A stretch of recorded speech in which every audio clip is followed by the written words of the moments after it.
Now, you know, when we talk about Hollywood power couples, most people of our generation, oh yes, tend to talk about the likes of Richard Burton and the very beautiful English actress Elizabeth Taylor. Of course, he was a Welsh god too, let's not forget that. But at this particular address, pre-Elizabeth and Richard Burton was another fine acting dynasty power couple, none other than the Gone with the Wind star, Vivien Leigh and Sir Laurence Olivier. And this is exactly where Vivien lived at the height of her fame all those years ago. But as ever, there's a bit of a darker story. As ever, let me explain.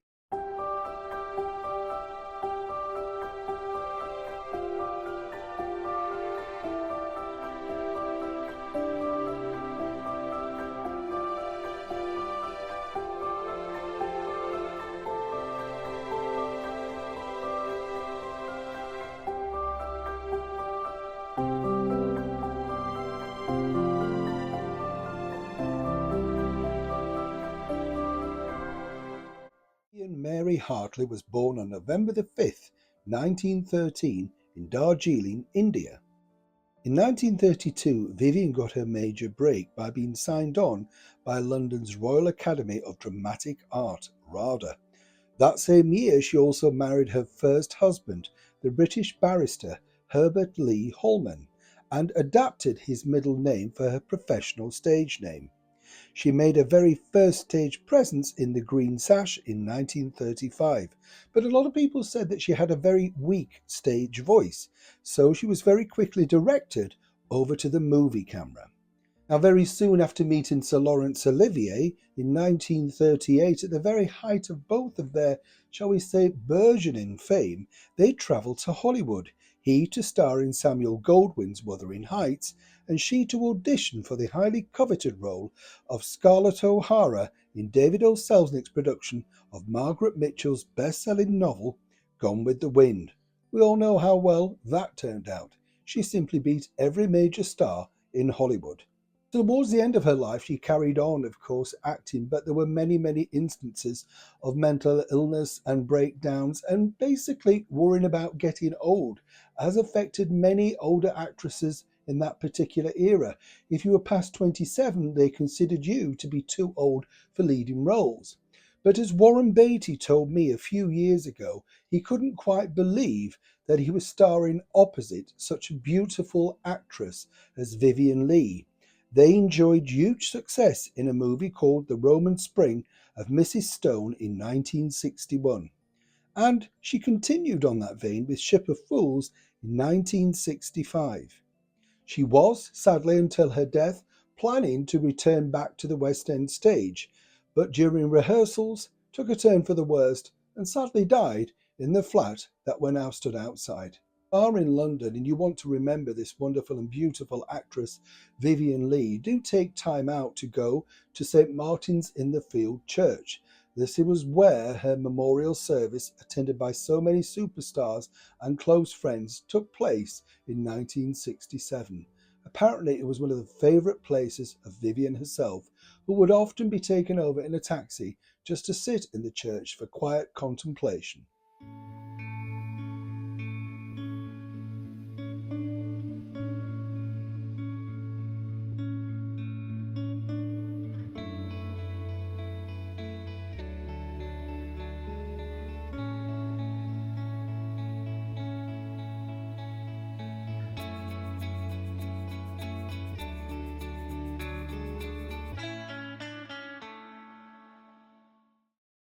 Now, as you can imagine, it's been a very difficult time for Vivien Leigh living here. This was her very final home here in London.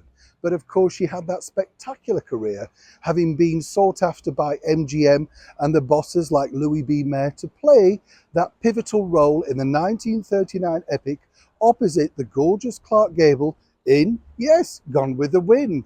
Of course, years down the line, things got a little bit tricky for Vivien. She had certain mental breakdowns, and of course there were stories about infidelity with, of course, Laurence Olivier.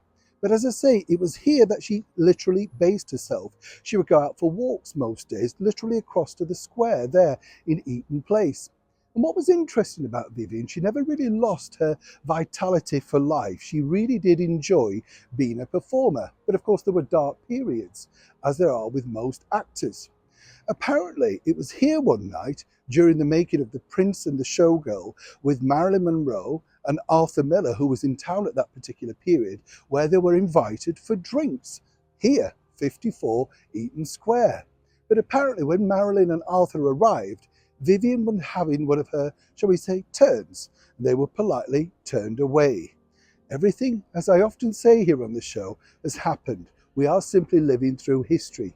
When you look at these stairs and this door, which is currently now being renovated and covered in scaffolding, you cannot imagine the epic people that we talk about with such reverence that have gone through the door. Terence Rattigan, Noel Coward, as I say, almost Marilyn Monroe and Arthur Miller. Marlon Brando came to visit. Quite literally, anybody who is anybody stepped through the door. Vivian was indeed a beautiful woman and went all too soon. But of course, thanks to the power of movies, her image, her beauty, and more importantly, her talent lives on. But quite frankly, most of it was lived through here at 54 Eaton Square. And thankfully, as I often say here on the show, there's a blue plaque to commemorate that. Neil Sean in the very heart of London.